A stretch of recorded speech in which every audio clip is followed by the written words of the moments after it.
Bienvenue dans le chemin de l'âme, le podcast qui explore la sagesse ancestrale africaine, Congo, les mondes invisibles et les transformations intérieures. Je suis Angela, fondatrice de Maison à l'âme. Ici, nous marchons ensemble vers plus de clarté, de conscience et d'alignement. Respire, écoute et laisse ton âme te guider. Bonjour, bonsoir. Bienvenue dans cet épisode. Aujourd'hui, nous allons parler de renaissance. Comment entamer un nouveau chapitre spirituel. Pas la renaissance spectaculaire, visible, celle qu'on annonce au monde, mais la renaissance intérieure, silencieuse, profonde, parfois fragile, et pourtant irréversible. Si vous écoutez cet épisode, ce n'est probablement pas un hasard. Peut-être sentez-vous qu'un cycle se termine. Peut-être que quelque chose en vous ne veut plus continuer comme avant.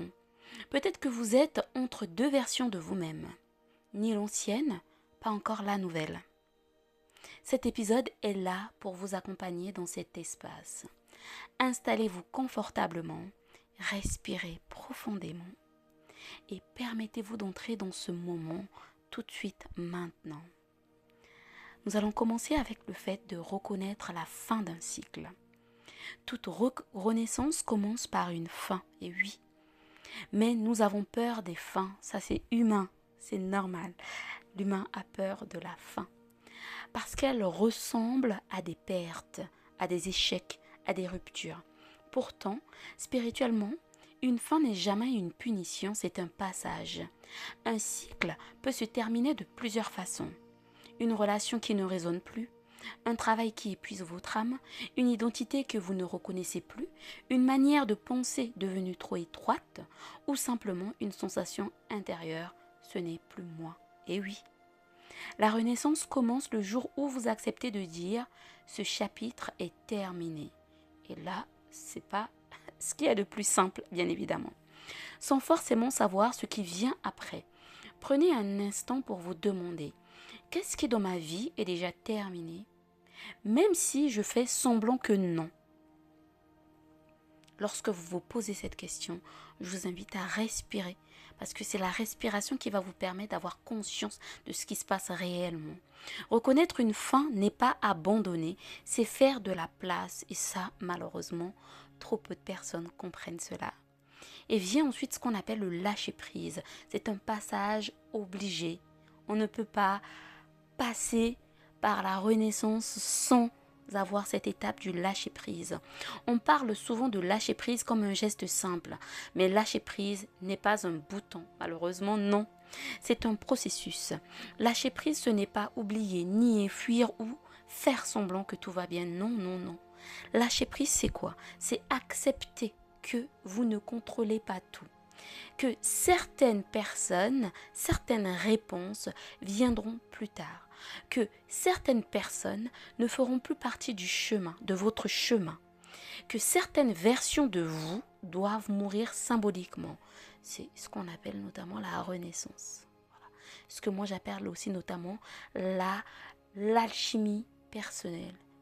Chez Maison à l'âme, il y a un kit qui s'appelle l'alchimie personnelle qui vous permet justement de vivre cette renaissance de vous-même. Spirituellement, chaque ascension demande une mue. C'est quoi une mue?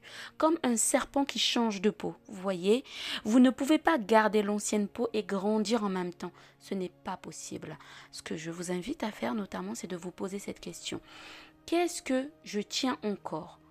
Alors que ça m'empêche d'avancer. Parce que très souvent, nous sommes accrochés à une version de nous, à une situation donnée qui ne nous correspond pas ou plus.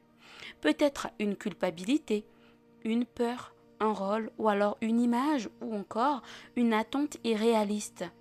Imaginez maintenant que vous déposez cela au sol, pas violemment, pas dramatiquement, juste vous le posez. C'est-à-dire c'est lorsque vous avez un sac à dos ou un sac à main, vous décidez de déposer ce sac au sol, c'est cette action qu'il faudrait faire. L'idée par la suite, une fois que vous avez déposé, une fois que vous avez justement imaginé déposer ce sac, je vous invite à respirer. Inspiration, expiration. Inspiration, expiration. Le lâcher-prise n'est pas une perte, c'est une libération d'énergie. Pourquoi? Parce qu'après vient le vide entre deux versions. Qu'est-ce qui se passe entre ces deux versions? Après le lâcher-prise vient une étape cruciale que peu de gens comprennent. Ce que moi j'appelle, c'est le vide. C'est quoi le vide? C'est ce moment étrange où rien n'est encore reconstruit, où vous doutez, où vous vous sentez perdu, où vous avez l'impression de reculer, vous avez l'impression que vous avez lâché prise pour rien. Il n'y a rien qui se passe, c'est le néant. Mais en fait, ce n'est pas le néant, c'est juste que c'est un vide. Spirituellement, ce vide est sacré. C'est l'espace où votre nouvelle version se prépare. Mais notre mental déteste le vide, alors il panique. C'est lorsque, par exemple, lors de mes accompagnements, que j'invite à mes accompagnés de justement avoir ce lâcher-prise, de justement empêcher à ce que ce bavardage mental puisse prendre le dessus, et on a peur de ce silence, on a peur de ce vide. Voilà. Notre mental déteste le vide et donc il panique. Il veut quoi? Il veut reprendre l'ancien chemin, recréer les anciens schémas, retourner vers ce qui était familier. C'est ce qu'on appelle le confort. Alors que l'idée ici, c'est de sortir de votre zone de confort. Même si ce n'était pas bon pour nous, il est nécessaire de sortir de sa zone de confort. Si vous êtes dans ce vide aujourd'hui, écoutez bien. Vous n'êtes pas perdu, vous êtes en transition. La renaissance ne commence pas par la clarté, elle commence par l'inconfort. Et ça, c'est indispensable. Et surtout, autorisez-vous à ne pas tout comprendre maintenant. Et oui, ça c'est la réalité. S'autoriser à ne pas tout comprendre maintenant. Parce que l'idée, par la suite, c'est de choisir la nouvelle direction intérieure. Quelle est votre nouvelle direction intérieure? Renaître, ce n'est pas devenir quelqu'un d'autre, non, non, non. C'est devenir plus que vous-même. La question n'est pas de se dire « que dois-je faire maintenant ?» Non, mais plutôt « qui suis-je en train de devenir ?» C'est-à-dire « qui es-tu? Qui suis-je ?» Et c'est un petit conseil, petite astuce que je vous recommande de faire. Devant un miroir, vous regardez, vous vous demandez « qui es-tu ?» ou sinon « qui suis-je ?» Peu importe la question que vous allez poser, vous allez voir ce qui va se passer au fur et à mesure du temps.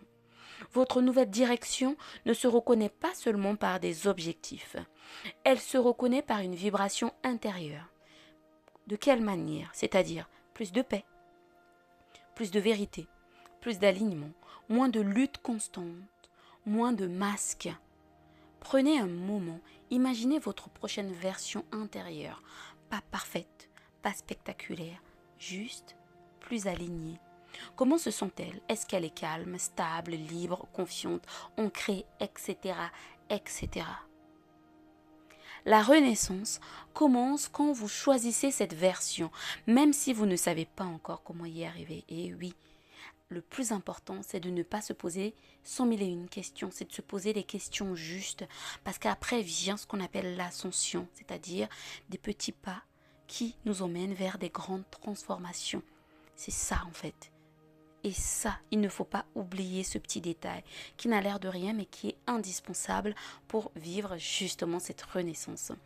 On imagine souvent l'ascension spirituelle comme un événement puissant et ça, honnêtement, j'ai horreur de ça, mais c'est comme ça, c'est la vie, il y a un peu de tout aujourd'hui.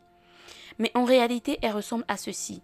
Dire non là où vous disiez toujours oui. Et oui, vous pouvez vous retrouver à dire non à des personnes, à des moments, à des situations que en temps normal, vous disiez toujours oui. Prendre du temps seul sans culpabiliser, oui. Aller en vacances seul, manger seul, passer du temps seul, vivre des moments en solitude, aller au cinéma seul, etc., etc. Arrêtez de vous expliquer à ceux qui ne veulent pas comprendre. Vous savez, lorsque on vit cette renaissance, très souvent, beaucoup de personnes vous diront « mais t'as changé, mais tu n'es plus la même personne ». Soit, arrêtez de vous expliquer et c'est important. Choisir la paix plutôt que le conflit, je m'explique. Par exemple, si une personne vient vous voir et vous fait part d'une situation très compliquée, très difficile à gérer, choisissez la paix. Ne vous expliquez pas, avancez. Parce que par la suite, l'idée c'est quoi? C'est d'écouter votre intuition, même si elle semble illogique. C'est quoi l'intuition? L'intuition, c'est le premier geste. L'intuition ne ment jamais. C'est-à-dire, c'est la première sensation, si vous voulez, que vous ressentez du plus profond de votre cœur, du plus profond de votre âme, du plus profond de votre corps. C'est cette sensation, cette pulsion subtile, tellement fine que vous vous en rendez pas compte. Et ça ne ment jamais. Vous voyez cette phrase que parfois on se dit: ah, j'aurais dû m'écouter, ah, j'aurais dû suivre mon intuition. Eh bien, c'est ça l'intuition. Les j'aurais dû, c'est le premier geste. Et pour comprendre le premier geste, petite astuce, on respire. Inspiration, expiration et on prend la décision tout de suite. C'est ça l'intuition. L'intuition, c'est tout de suite maintenant après avoir inspiré, expiré. C'est ça l'intuition. La renaissance ne se voit pas toujours à l'extérieur, mais elle change tout à l'intérieur. Chaque petit choix aligné est une marche. Chaque vérité assumée est une élévation. Chaque limite posée est un acte spirituel. Demandez-vous: quel petit pas aligné puis-je faire aujourd'hui? Pas demain, pas quand tout sera parfait, aujourd'hui, maintenant. C'est-à-dire, est-ce que je veux marcher tout de suite? Est-ce que je veux danser tout de suite? Est-ce que je veux méditer, prier? Posez-vous des petites questions simples. Parce que plus vous allez faire ces petits pas, plus vous allez vivre justement de grandes transformations. Vous allez vraiment comprendre ce que c'est qu'une transformation spirituelle. Et ça, c'est indispensable. Si cet épisode résonne en vous, c'est que votre renaissance a déjà commencé. Peut-être silencieusement, peut-être lentement, peut-être avec des doutes, mais elle a commencé, ne doutez pas de vous.